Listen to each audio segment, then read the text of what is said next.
Very quick reminder, I'm in my last few weeks of being 37, so from now until the end of October, I'm running a 37% discount on my Patreon. Dan, I have a question. Yeah. Do you think that I could be on the cover of Vogue?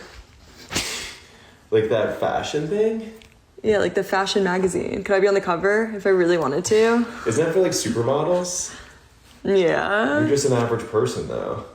Dan! What? That's for like supermodels. They would never pick you. What do you mean they never pick me? What do you mean?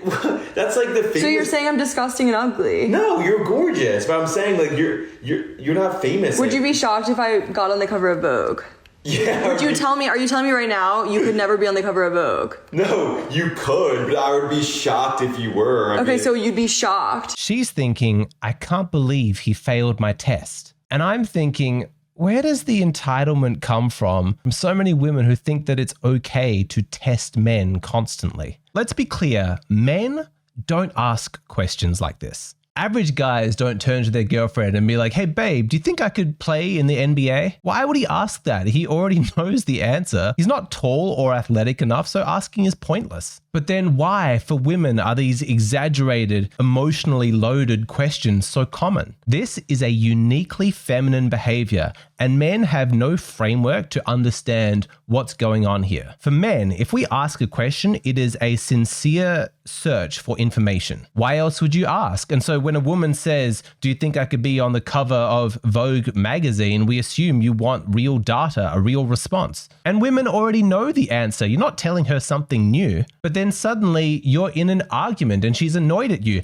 How did that happen? Well, the truth is you've been set up. It was a trap. Just another instance of women testing men, and guys are just exhausted by this. Can we stop playing games? Can you please just grow up? Why can't you just be direct? Well, she can't, because that would undermine her purpose, because she wants to emotionally test you. You know, she wants to ask you this question, but she doesn't really want the answer. She wants to know if you can read between the lines. Are you, my boyfriend, sensitive enough to feel my insecurity, even if I don't say it directly? For some reason, she thinks her low self-esteem justifies this nonsense, but dress it up however you want. These kind of games are childish. And she's so consumed by her own personal pain, so self-absorbed, that she completely ignores his needs. His need to not be manipulated, to not be tested or set up and trapped. His need for direct, honest communication with precise language, with no games being played. Isn't it fascinating that women will test the emotional intelligence of their boyfriend by engaging in a behavior that is emotionally stupid? I want to see if my boyfriend can connect with me, and the way I can test that is by breaking my connection with him and violating all of his boundaries. And what's most frightening is that in the minds of so many women, this makes sense. But here's something that you've probably never been told before, which is that not all of women's insecurity is as innocent as they present it to be. You know, if you ever ask for some accountability from a woman and she says like, I just feel bad about myself, you know, I'm just so insecure, you know, it pulls at your heartstrings. Like, okay, she's having a rough time. She doesn't feel good about herself. That sort of explains it. But what if this isn't an accident and she's actually engaging in a deliberate act of self-deception, and she wants to drag you down into that because she's not confident enough to face that reality alone? She is actively seeking codependence. Deep down, she knows that she's not cover of Vogue magazine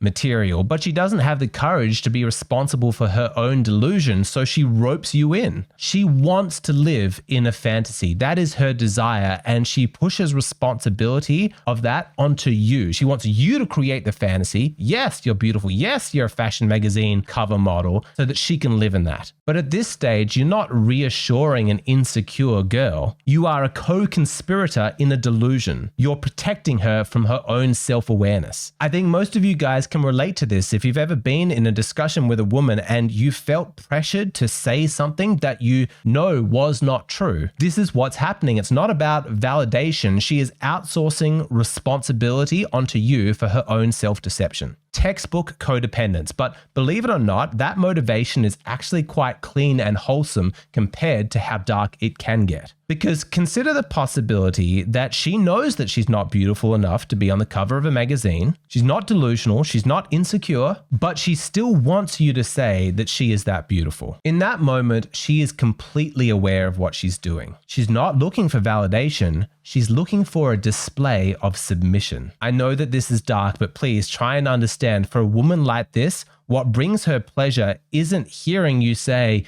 yes, you're extremely beautiful. What makes her happy is watching you perform the lie. She knows that you don't believe it, but it brings her pleasure to see you say it anyway. It gives her an emotional high to know that she has the power to make you betray your own perception. Kale, do you think I could be on the cover of Vogue? You mean the magazine Vogue? Yeah. Yeah? I think you should be on every magazine, Andrea. Really? Yeah? You're so pretty. You might want to go back and rewatch that, because you can actually see his initial reaction when she asks him this ridiculous question. His mind is like, no. But then the programming kicks in and he knows what's expected of him. And he's like, yeah, absolutely. Like, you should be on every magazine. You're so pretty. And I'm sure that that makes her happy. But you got to understand, for some women, the point isn't the compliment, it's the performance. If you've ever studied narcissism, this is going to sound very familiar to you, because when you praise a narcissist, they don't really care if the praise is true or if you believe it. What makes a narcissist happy is watching you debase yourself, violate the truth and your integrity in order to give them praise, because that makes them feel powerful. It's not about admiration, it's about dominance. Regular people feel safe when they see somebody acting out of integrity, but for a narcissist, watching somebody sacrifice their integrity for their sake, that gives them a huge high. And so sometimes you'll encounter tests like this, because what a woman really wants to know is, will you sacrifice your soul to keep me emotionally comfortable? The female villains in the novels of Ayn Rand captured this perfectly. They believe that they are loved when they watch the men in their lives destroy their own virtue for their sake. If you tell a beautiful woman that she is beautiful, what have you given her? It's no more than a fact and has cost you nothing. But if you tell an ugly woman that she is beautiful, you offer her the great homage of corrupting the concept of beauty. To love a woman for her virtues is meaningless. She's earned it. It's a payment, not a gift. But to love her for her vices is a real gift, unearned and undeserved. To love her for her vices is to defile all virtue for her sake. And that is a real tribute of love, because you sacrifice your conscience, your reason, your integrity, and your invaluable self-esteem. That quote is from Lillian Riordan. She is the wife of one of the male heroes in her novel Atlas Shrugged. Lillian's a really nasty piece of work. Ayn Rand, she really understood the toxic mind of women so well. But demanding somebody sacrifice their virtue for you, that is not love, that is control. Holding on to your sense of truth, that doesn't impress her. But when you sacrifice your integrity, when you're willing to lie for her, that's what makes her feel comfortable. How dark is that? And I wish that that was the end of it. You know, you grit your teeth, you put on your performance, you feel dirty and you want to go take a shower, but no, in some cases, she's not done with you. Do you think that I could ever be on the cover of Vogue? Mm-hmm. Really? Except for the fact that you have to be like 5'9". But height aside, Mm-hmm. if they just cared about like face card, do you think I could do it? Mm-hmm. Really? Mm-hmm. What are you saying that? No, I'm not. I'm gonna go on.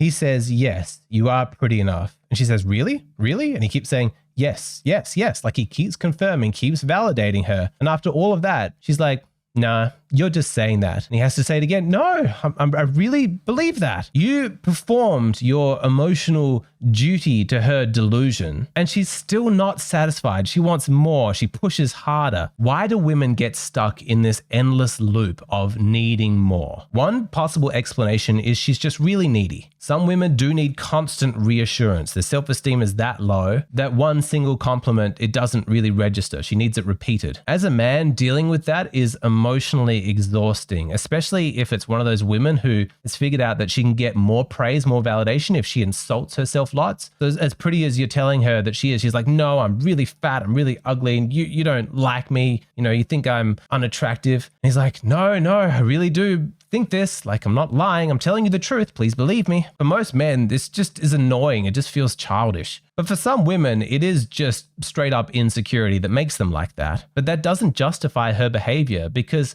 what we're really seeing in situations like that is incredibly poor emotional communication. I know that we've been told that women are like really emotionally like in touch with themselves and they're fantastic communicators, they're intuitive. But the reality that most men have witnessed is that women are incredibly bad at this stuff. Like they really struggle to express their vulnerability in an adult way, like directly. Instead of saying, I feel insecure and I don't know how to talk about it, she says to him, you're just saying that to make me feel better. You don't really believe it. It's so childish. You're feeling insecure, and instead of opening up, being vulnerable and trying to connect with your man, instead you pick a fight and you call him a liar when he's trying to do his best to give you compliments to make you feel better. That's your response. But remember, the possibility is that she's not doubting you just out of insecurity. It's just that she hasn't extracted from you the performance that would satisfy her yet. Do you reckon I could be on the cover of Vogue? Sure. Really? Yeah, why not? You genuinely think I could be on the cover of Vogue? Genuine. Yeah. Why do you think I could be on the cover of Vogue? Because you're beautiful. Pardon? Because you're beautiful. Because I'm beautiful. Well, you said yes, but you don't seem convinced. I'm very convinced that I can be on the cover of Vogue. He affirmed her like 5 times. She keeps checking. He's like, yes, I really think that. I genuinely believe that. And then after all of that, her response is like, well, I don't know, you don't seem very convinced. Not gratitude, not thank you, oh, that means a lot. Instead, like, no, I don't think your performance was good enough. It wasn't convincing enough. In situations like this, remember, it's not about the compliment. What she wants to see is you sacrificing a part of yourself to make her feel better. That's the reassurance she actually wants. Remember, for some women, they don't even care if the compliment is true. What makes them feel reassured is seeing you distort your own integrity for their sake, for their emotional comfort. When she says, you don't sound very convincing, what she's really saying is, go further, say it again, perform, show me that you're willing to betray your own perception of reality for me. The question that you need to ask yourself as a man is, can you tell the difference between a woman who is acting out of genuine insecurity or if she's being manipulative? Do you know how to differentiate between those two? And how will you respond to either? What are your boundaries going to be? That can be tough for a lot of guys to figure out, because what we're talking about here fits into a broader pattern which has been normalized in the West, which is women using their boyfriends and husbands to emotionally regulate. From what I've seen, that defines the dynamic of many couples, and yet very few men are actually even aware that it is happening. I want to explain to you why that's toxic, how to spot it, and how to deal with it. And that's what I'm going to spend the rest of this video talking about. If you'd like to watch the rest of this video, come and join me on Patreon. That's where I post the extended, uncut versions of my videos. And remember, to celebrate my last few weeks of being 37, from now until the end of October, I am offering a 37% discount on my Patreon.